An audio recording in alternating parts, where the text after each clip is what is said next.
You guys didn't cry, did you? What a bunch of girls. Well, I didn't either, so we're good. I'm exhausted. I'm thrilled. And I love her. She really went so far just for me. No, just for us. I'm thankful I have these glasses. I feel pricks of tears at the corner of my eyes. That's the line that Eiko said. That's not what I said. The final song ends and the light brightens once more. The crowd around us shifts. Some people are leaving, probably to go home now. But others take their place, looking towards the stage for whatever ending ceremony there might be. Big tough guy streamer? I'm strong, dude. I'm huge. Ben approaches the mic stand on stage, leaning into the microphone after making sure it's turned on. Good evening, everyone. And thank you all for coming tonight to the annual St. Hammond's Winter Formal. And a huge thanks to our student council team for putting this whole thing together. I hope everyone here made some memories they'll treasure forever. With that last dance, our time here is up, and you're all free to go. Good night, stay safe, and enjoy your winter break. We'll be seeing you all next year. He waves once more and returns backstage. Some students start milling out towards the door to their cars. Was she practicing leg day this whole fucking... tail day. We were making all these comments about how much she's been working out. Damien and Liz find us through the crowd. Hey, that was amazing out there. Thanks. You guys ready to bail? Yeah, the limo's out front still. We got them till midnight. Heck, we could stop somewhere too if we wanted. Oh, snap! Like ice cream? In this weather? In any weather? Olivia? I'm steaming hot. I'd actually like a root beer float. Sounds like a plan. Olivia's tail trembles from the overexertion, but still snakes around my wrist as always. I can't wait to see your fucking comments during that scene. I was... Oh boy. Christ, I forgot I was streaming for a second. I don't think I made a sound that whole fucking time. She huddles to herself as we leave behind the Grand Con Center and out into the freezing air of the city. True to my word, the limo awaits just outside, down the walkway. The driver gets out on seeing us, and goes to open the door for us. Damien and Liz hop in, sighing in relief at the heated seating. I start helping Olivia in. Just like her tail, her legs are quaking from exhaustion as I help her make the jump from the chair to her seat. We're all collapsed on the cozy seats, the euphoria of the dance is finally wearing off, and leaving us with just the exertions on them. That's close enough. It's a pleasant soreness, though, as Olivia rests against me with a yawn and tired smile. Damien hands out the last bottles of blissfully cool soda, which we nurse slowly. And now, all that awaits us is a calm evening with my friends. Once more, my head lays atop Olivia's, feeling her soft hair tickling my cheek pleasantly. She nuzzles back against me, her eyes slowly closing. Tonight definitely was the best night of my life. Wait. Wasn't I supposed to give a speech? Oh shit. What? I swear there were supposed to be speeches for Yatacon. Ben was gonna do one, I had something ready. Oh yeah, wait, yeah, what gives? We tried to argue for the extra time with the venue owners for it. They wouldn't even budge, so we had to cut the rest of the formal short. I checked my phone. 9:53. Huh. Something up? Maybe, but we all got dismissed anyway. And who did it? And who did it? Ben did it. You guys can check it out if you want. I'll chill here. Should we? Olivia looks back to the entrance. Some people are still leaving, but I can see most are still inside, probably waiting for the ride since the formal ended early. Yeah, I'm curious. Alright. Hey, don't start driving yet, peon. Sorry, we're gonna be a little while. Forgot something. Of course, we'll be right here. Thanks. Olivia and I get back into the chair. Oh, Olivia and I get her back into the chair and I push her back through the cold into the con center. Inside, my classmates are standing awkwardly around calling their folks. I guess we'll have to find Ben again. Alright, backstage? Maybe. Let's check. As we pass through the crowd, the principal takes the stage. Oh, Miss Scaler, Miss Scaler, Miss Scaler. You shouldn't have!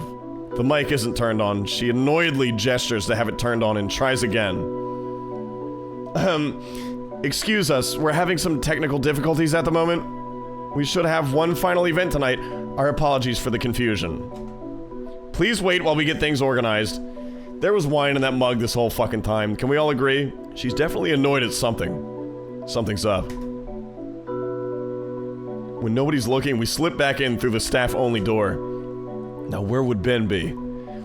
He's not back in the main backstage area. There's a few other workers walking around, dragging the dining room chairs into neat stacks. They don't pay us any mind, however. Best not to push our luck and ask them where Ben is. Give me 1 second. I gotta wipe, God damn, it's getting hot in here. I got sweat dripping down my forehead. That's what got in my eyes, man. Damn. Maybe he already left? Doesn't sound like him. Yeah, well, what else? There's a number of storage rooms, but no dice either. Just as we're about to give up, Olivia points out one last door in the back. It's like the memorial room, only far in the back. There's a few tables and a fridge. Ah, this must be the lounge. And it's occupied already. Thankfully, we found Ben. Though it seems like he's being accosted by Mia. It doesn't seem like she's noticed us as she looms over Ben. This is unfucking believable. I really don't ask much of ya. Could you, at the bare minimum, not be a jumpy spaz in front of me friends? I'm sorry. You better be. Tonight was important and you nearly ruined it. Mia, I'm sorry. I've been trying my best. You know I can't help it. Listen, I've been good like you wanted. Just please, I need my... Up. Mia holds a finger to Ben's mouth. She jerks her head our way to direct a silent threat of violence at us. I thought we were friends. People are listening. What are you two retards doing, eavesdropping like that? Crap. Hey Mia. We were looking for Ben. Oh my god, why?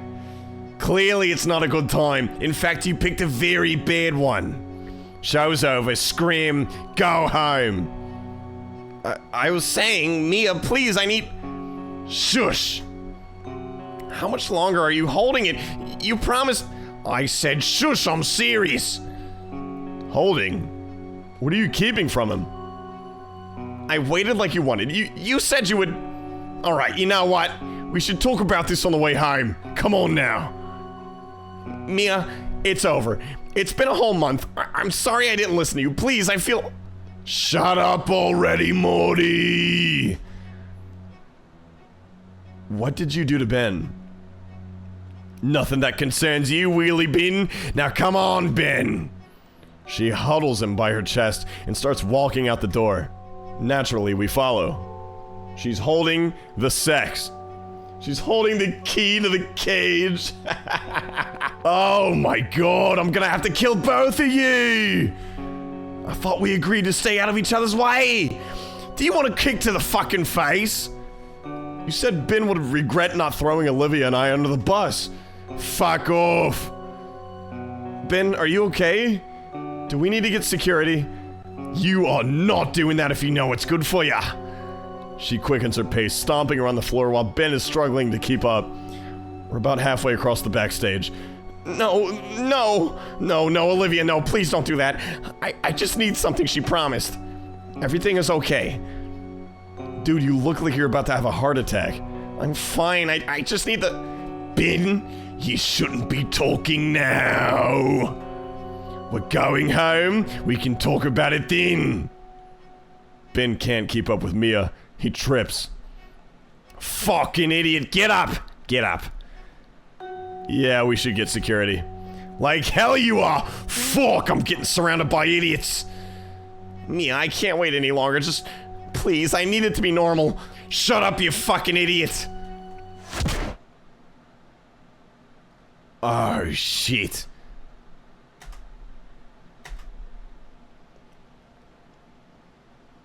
Ben lies still on the floor. Mia's fist is frozen where it made contact. She pulls it back and stares between it and us. She knows it was a mistake. Her low impulse control finally got the better of her.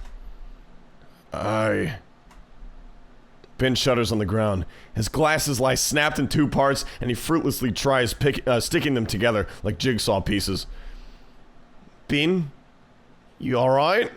You know I didn't mean it like that, okay? My glasses. Hey, let's get you out of here. Nobody can see you like this, right? No one. You two. If you ever tell anyone what you saw here, I'll personally... You're fucked, kid. Ben! Scalar opens the curtain right where we're at, lit up by a spotlight aimed at the spot. Goodness gracious, I've been looking everywhere for you. Where have you been? Did you forget about the memorial? Miss Scalar, No excuses. Get out here. Scalar grabs Ben by the shoulder and yanks him through the curtain. Alright, now we can get... There's still a sizable crowd. Any murmurs clear out into dead silence as everyone gawks. Fuck. Scalar jerks her head back to the gap in the curtains and rips it wide open. We're exposed to the bright stage lights, and Scalar rips her gaze between Olivia, myself, the broken glasses, and then the person trying to hide them. Mia. She's caught like a deer in headlights. Ben's fresh wound is bleeding bright red. It drips to the floor below. When he whimpers in pain, Miss Scalar finally looks back to him and fully takes in his condition. The droplets splattering is deafening. The audience's eyes are on Mia. Mia? Are you mad? Benjamin, you stay here. I'll get you some help, okay? He simply whimpers more as our principal practically leaps off the stage to search for someone. 1,000 calculations run through her. Judging by the worsening drained expression, none of them are good. There's murmurs in the crowd. Our peers talking amongst one another, pointing and questioning. This is why you don't drink, Scalar. Slowly, the low din of words grows louder. Voices raising as the words are turned towards the stage. Is he okay? There's blood. What did she... Of course she did that. What is her problem? Finally, the question turns to accusations, all directed at the red dino girl. So cruel. Uncalled for. A total bitch. Fucking abusive. The word clicks with her, and she starts to move. Ben. I can't do this anymore. She starts yelling, loud enough it carries to the other end of the room. What? I can't take this abuse anymore, just look at me. You made me like this. All those years, making me put up this act, doing your dirty work, harassing all the students you don't want to deal with. You think I want to hurt people? I thought you loved me. I didn't want to do your dirty work. I can't do it. All of this, because you can't have people knowing about your condition. Mia, no, please.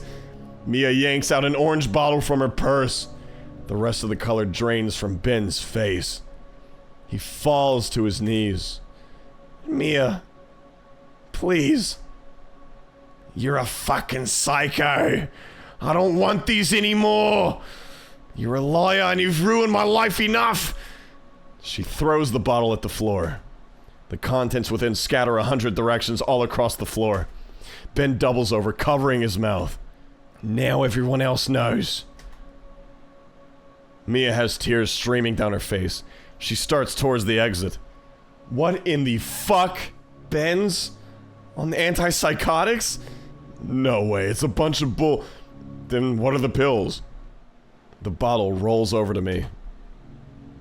I don't know why, but I pick it up. I can't pronounce what's supposed to be inside, but I can read Ben's name clearly printed on the label. They're antipsychotics. So that's it. It's horrible. Ben had betrayed her when he didn't do her bidding. She had to tighten his leash by keeping it from him, to remind him who's in charge, and keeping him from making the same mistake again. Mia, I love you, don't go... Get away from me, you freak! I'll do anything. He reaches out for her. Mia! Mia ignores him. The floor vibrates from the unmistakable sound of Ferris lumbering over. In spite of his size, the massive older man cuts Mia off. Fuck. I believe we need to have a talk, Miss Moretti. He reaches out to take her by the shoulder. But she ducks low, his grasp barely grazing her as she bolts past him and shoulders the backstage door open. And just like that, she's gone. Scalar returns to the stage with a first aid box in hand. He wasn't Otacon. He was Huey all along. She retakes the mic, her troubled words tumbling freely. I'm terribly sorry about all of that. We had planned to have some eulogies in honor of Mr. Yatacon, but... Scalar's pretty deflated after all the commotion. And Ben... Where's Ben? Olivia tugs at my arm. She points off to the side where Ben is skulking off in the hallway. Halford? Looks like you're the only one left. Would you like to say a thing or two? It's fine if you don't. Olivia looks to me. Her eyes are filled with determination, sending me a silent signal. Of course, Miss Scalar. I'll speak on behalf of Ben, too. Are we supposed to sympathize with Ben? Maybe I got caught up just reading the lines, but... So, Mia was just kind of caught up as, like, this... She was his stooge, right? Oh, Mia is controlling him. Fuck! I'm an idiot. Sorry. I believed Mia. I really did. Oh, shit. You're gonna get abused, bro. You're in trouble, dude. You believe that shit? Streamer IQ. I might actually be retarded. Olivia looks pointedly at me, waving me off to go after Ben. Nodding, I take the medic box from our principal and follow after our injured friend before he too can escape from view.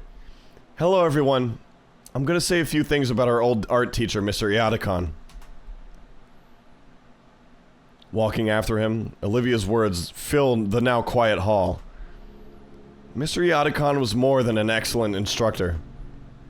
I always saw him like a father figure of sorts. Wanting to do right by me and by the rest of his students, I recall all the time I spent with him. Teaching me everything he knew, doing his best to guide me, not only as an artist, but as a person too. I'd gotten so caught up in my own worries that I couldn't see all the wonderful things around me. Stuck within stupid walls I had erected, made from pity and self-loathing, and he had been the one to help me break free from all those walls. He helped me to become a better person, because he believed in me just like he believed in all of his students. Mr. Yatacon believed in the best of people, and I finally realized what Mr. Yatacon's life work was. Not any paintings, photo, or sculpture. It was us, his students, helping us to become better people. Mr. Yatacon, thank you. You were a wonderful teacher. Ben sits on the ground in front of the memorial. He's not crying, but he's unresponsive. He's in shock. I guess I would be too. This has to be his worst case scenario. Hey. I set the first aid kit on the floor by him and sit as well. It goes unopened. Ben just stares up at the painting on the wall. This is hers? Yeah. It's good. Oh, hang on. I fish out the bottle from my pocket. The few remaining pills clatter in it as I pass it over. He takes it and stares at the contents before downing the last dose. So, it's Inko. So, I'm not going to talk about this, Inko. Alright. With respect to Ben's wishes, I stay silent, and Mr. Yatacon smiles down at us from his picture. She's been able to do something like this. Meanwhile, I'm just running around and making things worse for myself. I look to the ignored first aid kit. He follows my glance and grimaces. Does it hurt? It feels better than what's inside. I'm probably only talking now because of the adrenaline. I don't feel like crying anymore. I just feel empty or like throwing up. Now everyone knows. I tried, you know. All the social classes, all the time I forced myself to be a social person. I have noticed how well you get along with everyone. I did everything right, and now it's all for nothing. I don't think they'll care. Will they? Tell me, do you see me the same way after hearing the word psycho? Neither does anyone else.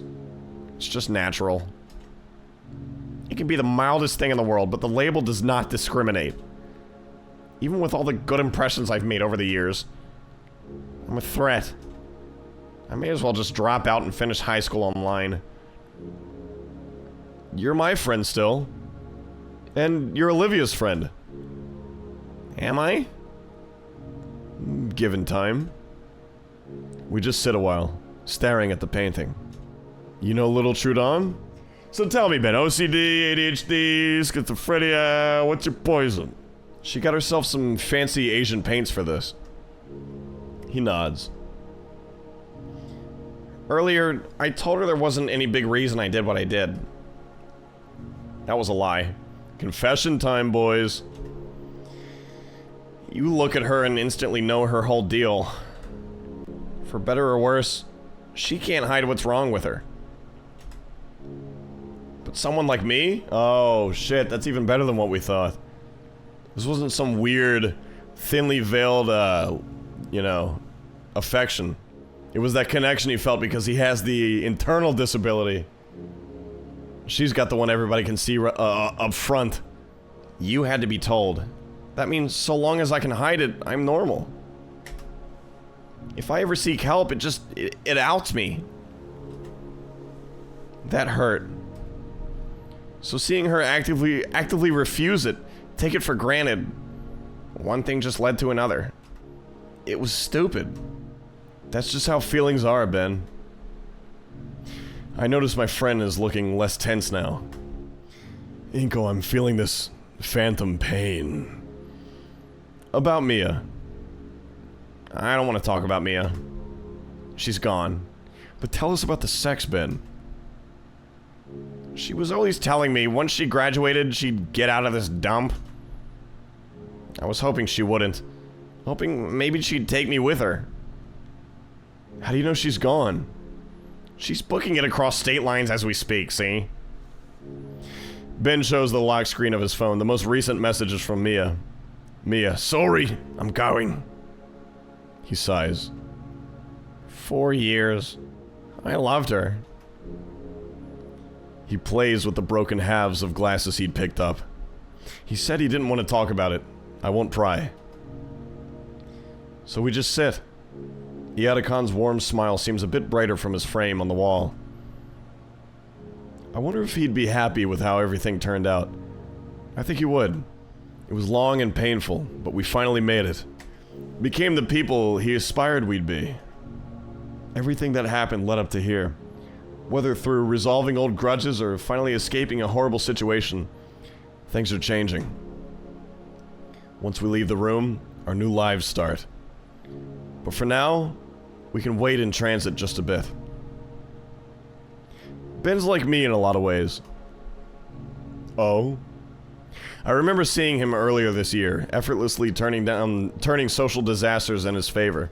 But I struggled to do anything without someone's approval or attention. Looks like he couldn't either, and Mia used that against him. Could I have ended up like that? After so long, I get a message. Still in there? Yeah. Ben notices I'm wanted. I'm not keeping you here. You can go. You gonna be alright? Well, my ride home is gone. I'll need to call my family. I'm in with everything else. I don't know. Probably not. I'll probably finish processing all this soon enough. But thanks. For talking with me. There's space with us. We can take you back. I stand up slowly. When Ben doesn't, I hold my hand out to him. I roll my eyes and smile. Ben, I'm offering you help. He stares at my palm as though I'd pull it away at any second. I think we're gonna. Right? The final fake out? Ben's hand shakes as he holds it up towards me, but doesn't even attempt to grab my hand. So I grab his wrist and pull. Once more, Ben is on his feet now, thankfully more steady than when he walked here. Alright man, let's get you home. He nods and follows after me. Though just before I exit the room, I look back one last time to our teacher. Mr. Yadakon, thank you for everything you've done. We exit the room and walk towards Olivia, who's waiting by the entrance of the convention center. The rest of the place is in full cleanup mode. All the lights are on and staff are lugging around all the decorations to be stored away. When we reach her, I automatically take the handlebars and push her out of the building. Her head turns to Ben, eyes inspecting him thoroughly. How you feeling, Ben? His mouth moves to speak, but stops. Oh, that's a salute for Mr. Yadakon? He shakes his head, but keeps following. So, what flavor? Pardon? Flavor. Of ice cream. I told everyone we were going out to get some on the way back. Who cares? We all care. I love that, man. Damn it, Mr. Yadakon. We thought you were just gonna be some cheap Patrick Bateman ripoff. Bummer. Think I'll get some sea salt caramel. Olivia sticks her tongue out in disgust. Why would you ruin ice cream like that? Hey, don't knock it till you try it. Fine, I'll try it and then ask again. How about you, Ben? You know sea salt caramel is great, right? We finally reach the limo, and our driver moves to open the door for us. What a bunch of idiots, dude. The best fucking ice cream flavor of all time, and we're shitting on it all of a sudden? We finally reach the limo, and our driver moves to open the door for us. I don't know. I've never had it. I motion for Ben to get in before us. As he does, Damien greets him like his usual enthusiastic self. Once more, I help Olivia into the limo. The driver's storing her seat in the trunk, and I finally lay myself in a luxurious seat. We can go right to your place to drop you off if you'd rather, Ben. He looks out the window back at the con center. If Inko likes it, it's shit. Alright, fair point. You're totally fine to roll with us for the night, man. Alright. I appreciate it. Our limo slowly veers away from the convention center and starts heading back towards the city. Olivia's head leans on my shoulder. Her content bellowing reverberates through my chest all the way up until we're in the ice cream drive-thru. In the end, all the options were picked. Ben and Liz got some cones of frozen yogurt while Damien chose an entire gallon of chocolate for himself. And Liz. Olivia got herself a big ol' root beer float and sampled my cone of sea salt caramel. While she acted like the icy delight had personally insulted her, I saw my girlfriend gaze longingly at the tub of it in the shop's standing cooler. Our night continued for a while longer. The driver was more than happy to indulge us after a generous tip at the ice cream shop. I am rich. We were driven around aimlessly, enjoying our ice cream and simply talking the night away about our winter break plans. As our curfew draws near, Ben was the first to be dropped off. We said our goodbyes to him, and he smiled and waved from his porch until we could no longer see him. Well, what do you think, boys? Is Ben redeemed? Are you finally done shitting on our boy? It wasn't all his fault. Mia was pulling the strings, apparently. I was too stupid to pick up on it. Yeah, at least he was able to tank a punch from Mia. No small feat, right? We said our goodbyes to him. I spilled vodka on my phone. We said our goodbyes to him, and he smiled and waved from his porch until we could no longer see him. Ben is redeemed. The chat room calls for it. Mia not being in jail is a pretty fucking big plot hole. How many felonies do you think that was? The walls between him and Olivia seem to finally be coming down. I'm hopeful they'll come around to each other. Our next and final stop was my house. We were gonna make the most of tonight after all, which meant enjoying the rest of these gallons with some good shows. Food fight! Giving our thanks to the driver, we entered my home and made ourselves at home. Stuffy clothes are ditched for comfortable pajamas, and we settle in my living room with the whole floor covered by air mattress. Liz's neck takes up the entire couch, just so she can lay her chin on Damien's shoulder. We want a Mia jail arc? Fucking prologue? Is it an epilogue or a prologue?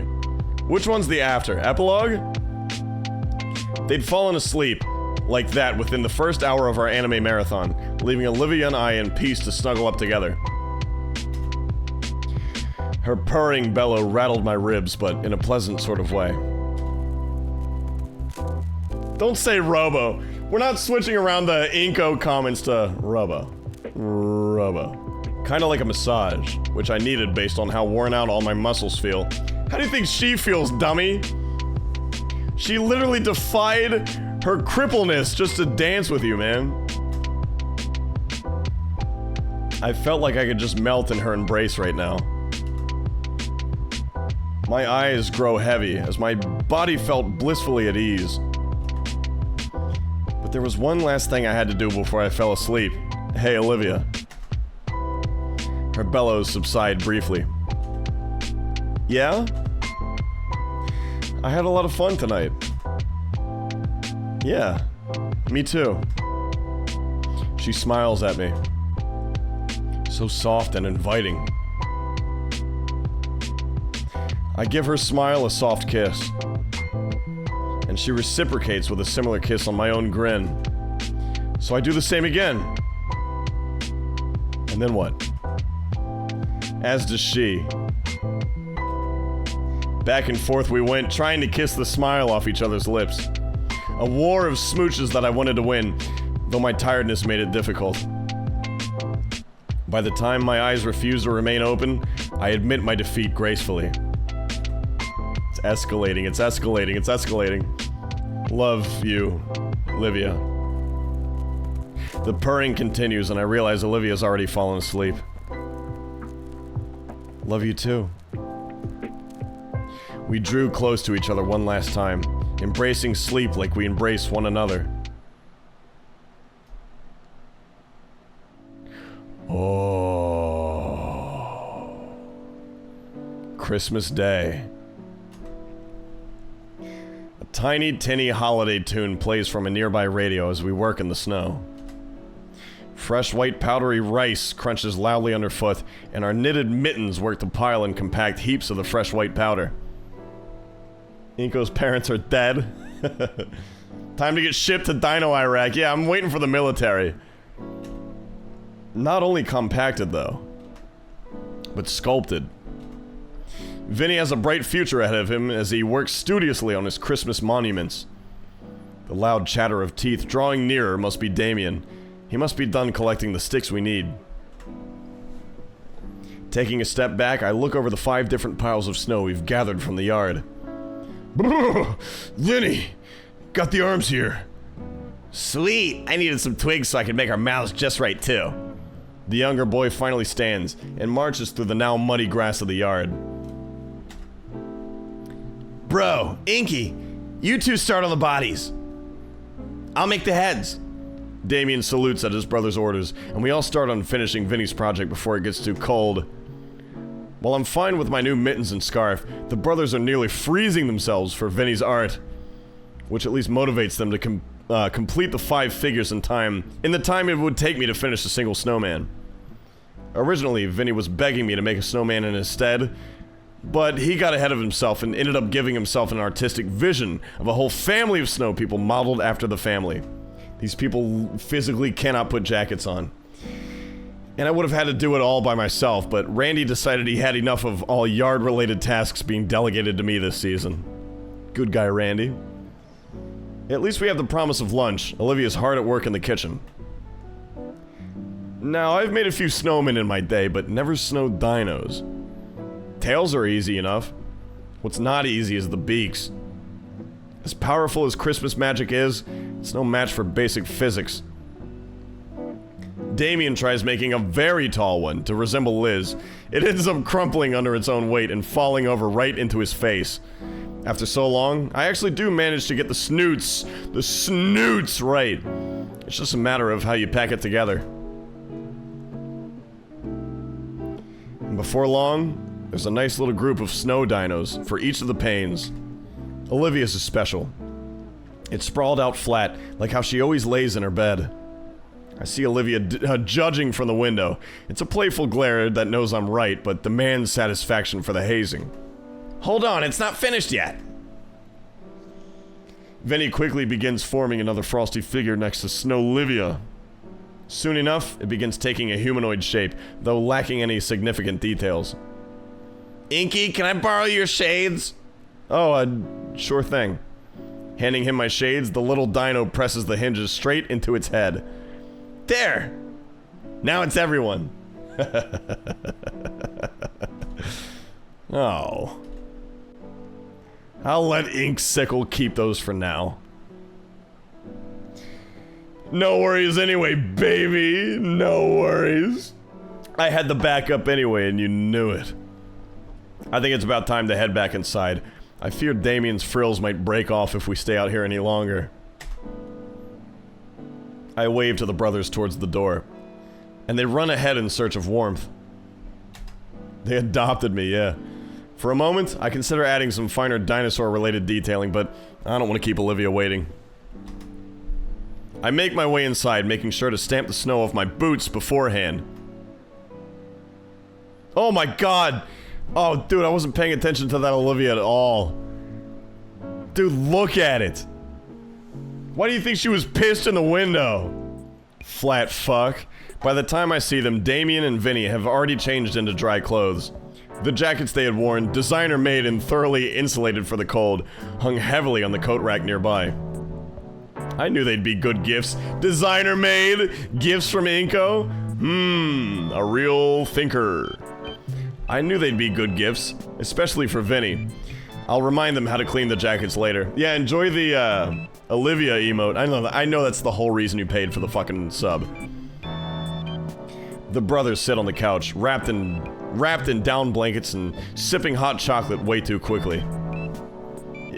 I was 30 seconds. How did you get changed that fast? We're just trying to freeze to death as little as possible. It wasn't that bad. Says the... What the fuck does that mean? Is that a slur? Is he allowed to call me an agarthoid? Says the agarthoid. That's not a slur, is it? In either case, I'd rather not get the couch all wet, so I'll have to stand for now. At the very least, Damien gestures to the thermos of hot chocolate and spare mug on the coffee table. After yanking off my new handmade mittens, I pour myself a cup and savor the heat as my fingers regain feeling. You're an ice dweller? We got an ice monkey in chat. Get him! Get him! We got an ice monkey in chat. Fucking cave dwellers around here. He called me a mole man? Kill him. Soon enough, the familiar sound of rubber on hardwood signals Olivia's arrival. The first thing she notices is the two Payne brothers clumped together on the couch. Mayo monkey? You two look like you're having fun. Yeah. Did you see the snow guys we built? We made one that kind of looks like you. I saw. I'm flattered. And I just finished lunch. You hungry? I could smell it ever since I entered. The smell of well-seared meats and veggies. Ever since she came over to visit that one time, I've been dying to try her cooking again. Absolutely. I think I'll stay here for now. Damien, I'm offering you food. No, sir. Not getting out of this chair, no. No, sir. Not getting out of me chair. Get me mallet. My Eustace voice is just a soldier again, isn't it? Vinny takes the cue from his elder and follows his example, crossing his arms and smugly holding his chin up in defiance. You guys suck. Olivia motions me towards the kitchen, and I take one last sip of the cocoa before joining her. She ladles me a bowl, explaining all the intricacies of the special way she learned to make this from Sophia. Though she never would tell me the secret pain seasoning that she's used to further enhance the taste of all her cooking. It's human. I carefully set the bowls on a large tray and hand the tray to Olivia, who sets it carefully across her armrests. Our meal's set. Olivia's holler for food shakes the house to its foundation. Sophia and Randy meet us as I wheel Olivia to the living room, and they're looking well rested from their afternoon nap. Oh, thank you, Olivia! It looks fantastic!